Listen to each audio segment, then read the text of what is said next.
I'm Logan Crawford, and right now on the Spotlight Network, we're diving into a heartwarming children's story. A story about kindness, acceptance, and the power of friendship. It is called Beatrix the Floppy Ear Bunny. It's written by one of my favorite children's authors, one of my favorite guests. Her name is Dawn Kittle, and she takes young readers to the magical forest in this book where a bunny with a unique ear faces bullying but finds support in an unlikely friend. This beautifully written and inspiring tale teaches children valuable lessons about embracing differences and standing up for others. We're delighted to have this very talented author join us once again here today on Spotlight. We thank the team at Prime 7 Media for helping us put her in the spotlight today, and we ask viewers like you to support authors like her by subscribing to our channel and by purchasing her wonderful book. The links are below the interview. Dawn, so good to have you back on Spotlight. Thank you for joining me again. No, thank you. I'm glad to be here. This is such a great book. You spent a lot of years in the classroom as a teacher, as we know from our last chat. How did that help you in crafting a book like this? You must have seen some bullying and kids getting pushed around over the course of your time as a teacher, right? I'm laughing because that book was written well, decades ago when I was in college for my kitty lit class, for Huh. my children's literature class. That was an assignment, excuse me. And I wrote the book back then. Then after I retired from teaching, I thought, well, doggone it, why don't I just have the book published and not have my children publish it after I'm dead, you know. So do it in my own Exactly. lifetime. So that's when I wrote the book. And That's then, funny. So it came before your teaching experience. Well, you were prescient then, because I'm sure yeah. during your career you did see a lot of bullying. Oh, Because yeah, kids are mean to absolutely. each other. They have to learn to be civilized, don't you think? Yeah. Oh, yeah, there was a lot. Yes. Yeah. This is such a cute character, Beatrix, with a floppy ear. I have a dog like that, has one ear up, one ear down. Oh, And he looks a little bit like a misfit, but he's very, very lovable. Um, Tell us a little bit about the story of Beatrix, the floppy ear bunny. well, she's new into the magical forest, and she does, as you said, have the floppy ear. And they kind of tease her because they all have these nice straight ears, and Mhm. so they're kind of lauding it over her. And she is befriended by a chipmunk, Charlie. Mhm. And Charlie kind of becomes almost another whole plot. I have two subplots really in Yeah, this story. And then she finally gets accepted by the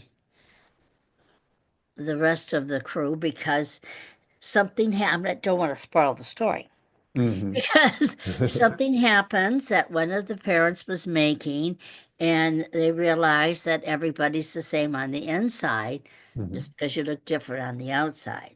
Exactly. Exactly. Yep. We actually brought our dog to the vet because both ears wouldn't stand up, and the vet Yeah. was like, "Oh, that's just how he is. Yeah, Nothing that's you can exact. do." Yeah.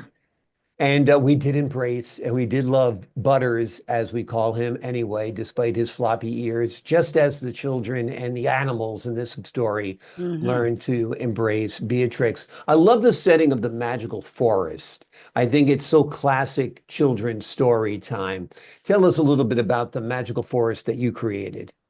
All right. It's a regular forest, Mhm. but the animals can talk, and it's like metamorphical because they're like human beings, only in animal form. So they Exactly. have the problems and uh, stresses and everything like that human beings have. Exactly. Yeah, and then Exactly. there's other books that follow that too. So then I introduce a lake, and each book I introduce something more of the forest. Yeah. Let's talk about your writing career. How many children books have you written? How many books were in this series? Tell me a little bit about I that. have four from this series, and they are Christmas is Love, Michael Moose Helps Santa, and the latest one last year was Many Gifts. Hmm. and they all take place in the magical forest. I'm currently working on another series called The Quest of the Yellow Hibiscus, and that is for teenagers, young adults, even adults. Yeah. Wonderful. Yeah, The Quest of the Yellow Hibiscus, is that what it's called? Yes. Mm-hmm. Okay. Yeah, hibiscus is a lot for a little child to Oh yeah, mouth or this say. is This not is a for little older child. This kids is and even no, adults. that's not a little child's one. That's basically for junior high on up. Yep, young adults, as they call them. Yeah, Now, young adults. what's the story about? What's the premise Which one? of the Quest of the Yellow Oh my Hibiscus? gosh. Well, there are two sisters who are looking for a yellow hibiscus for their mother, and they wind up. This takes place in Florida, and Hmm. they wind up in end of the line, end of the line nursery, and there's yellow hibiscus, but they won't sell it to them, and there's Hmm. a reason why they won't. It's quite involved plot. So Yeah. and their cat finds the mystery because he knocks over the plant and they discover something in the yellow hibiscus. And I don't want to give it away. Okay, yep. I'll Again, save it for the right, book. That right. was a good setup, a good tease. That sounds great. Now, talking about the Beatrix and the Magical Forest series, Mm-hmm. would you like to see that turned into perhaps an animated series for children? Yeah, that would be nice. Yeah. Absolutely, absolutely. I think it teaches great values. I Yes. think it has great characters. And I think Mm-hmm. it has some important lessons for children about bullying, about teasing, about differences, because we're all different, you know? Yes. Mm-hmm. Yeah, I remember when I was in school, we had an assembly one time, and the leader of the assembly, which was some visiting guest, tried to say we all had birth defects of one form or another. Oh, And he made okay. you have, does anybody have a filling? Does anybody have glasses? Oh, Does yes. anybody have, anything in their shoes so they can walk properly? Whatever it might be. And everybody has something that they have to deal Yeah. with. So I think it's important. And whatever that something is, feels like a huge deal to the child, Oh, yes. even though it really might not be a big deal to the rest of the world around him or her, right? Right. Yeah, absolutely. Absolutely. Talk to me a little bit about how parents can start using this book to start conversations about kindness with their kids. Okay. They can, it's long, I wouldn't say a long book, Mhm. but they could start the read the first chapter at night and then ask them some questions. And I do have on this particular book a free teacher's manual on my teacher pay teacher store, Kittle's Kitty Corner, spelt with all K's. Mhm. And it's free. All they have to do is download it, and there's all kinds of lessons on there Wonderful. to Wonderful. go That's with the great. book. But yes, there's certainly a lot of questions they could ask them. What do you think is going to happen next? Mhm. Uh, which character do you like the best and why? And oh, yes. And do you think that they're being nice to Beatrix? Why? Why not? Mhm. What do you think Beatrix could do? All kinds of Yeah, questions like wonderful. Yeah, those are great questions, great provocative questions for children to start thinking about that. Yeah. morality and ethics and kindness and goodness. Hmm. And the golden rule, of course, do unto others as you would have them Absolutely. do unto you. Um, the illustrations in this book are beautiful. Tell us a little bit about how you got those done. All right. Like I said, I wrote this in college. Hmm. So the girl across the hall from me, she was an art major, and she did the illustrations for me. Amazing. Yep. Amazing. Are you still in touch with her?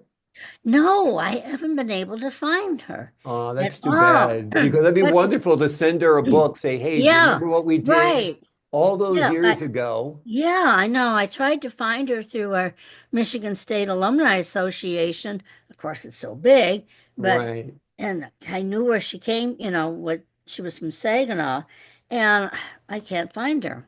Hmm. I even Okay. called the different people with the same name and had quite a Right. long conversation with a total stranger. Amazing, amazing. Yeah, that's amazing. Well, maybe, are you on Facebook? Have you looked there? Oh, no, come to think of it, I haven't. Okay, I'm gonna have to try that's that and often the see. Yeah. magical place to Or reignite have I? friendships from the past. Yeah, maybe she is on. I don't know. But this was so long ago.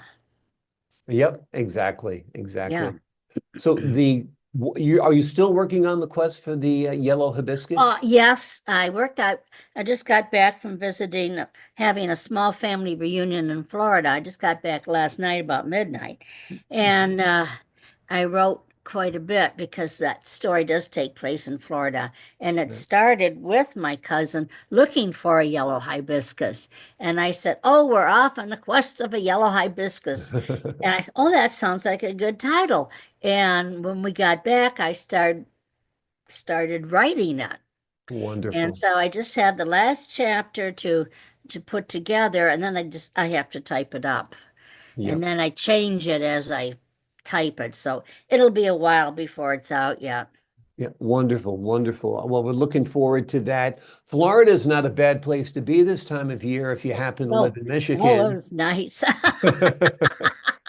Yeah, it's 65, 70 degrees, Yeah. sunshine, blue Yeah. Oh, skies. yeah. That was nice. And then I I came know. back to 30 here in Michigan or Yeah, a something. couple more snowstorms still in store in Michigan, and then it's all over. I'd say Yeah. about June, all the snow will be gone. How about Oh, that? yeah. Yeah, Hmm. hopefully. If we're lucky, all the snow will be gone by Yeah.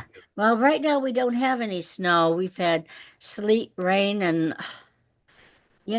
like the saying goes, you live in Michigan, wait 5 minutes and the weather will change. Exactly, exactly. Don't like the weather? Wait a minute. We say Yeah, that up in Maine exactly. as well. Yep, where you can have three seasons within a day, no doubt. Yeah, Yep, yeah, winter, spring, and fall, without a doubt. right. Wonderful. Well, the name of the book we've been talking about today, and you're joined by a little guest behind you. Oh, yeah, my cat. What's your cat's name? This cat is Skidzits. I raised it from a little tiny kitten whose mother was on the porch. He was only about that big, and I bottle fed him. I Wow. have a dog too, a puppy, but he's down in the kennels because he would be leading the interview. Oh, okay. Well, Skidsit Yes. is so cute. She made a guest appearance. We're happy about that. Yeah. And she's done well. She's thrived since getting the Yeah. bottle Yeah. feeding when she was a baby because she's a It's a big he. cat now. A It's he. a he. He has thrived. Right. Wonderful. Well, the name of the book we've been talking about today is Beatrix the Floppy Ear Bunny. It is written by Dawn Kittle, and she takes young readers to the magical forest where a bunny with a unique ear faces bullying but finds support in an unlikely friend. It is a beautifully written and inspiring tale that teaches kids valuable lessons about embracing differences and standing up for others. Dawn, Yeah. thank you so. Go ahead. I was going to say the book is under Dawn Harvey Kittle. Okay, Dawn Yeah. Harvey Kittle. Look for Yeah. that, folks. And then my many gifts is under Dawn H. Kittle for some reason. Okay, all So if they right. go to Amazon, they'll see the three books under Dawn Harvey Kittle, but then they have to go to Dawn H. Kittle to find many gifts. Okay, great. Well, I'm glad you cleared that up for us. Folks at home, take note. It's either Dawn Harvey Kittle or Dawn H. Kittle. It'll be worth the look. It'll be worth the search because her books are wonderful. Dawn, thanks so much for joining us here today on Spotlight. Okay, thank you very much. I enjoyed this. I enjoyed speaking with you again today as well. To the folks at home, I'm Logan Crawford, thanking you for your time, this time until next time on Spotlight.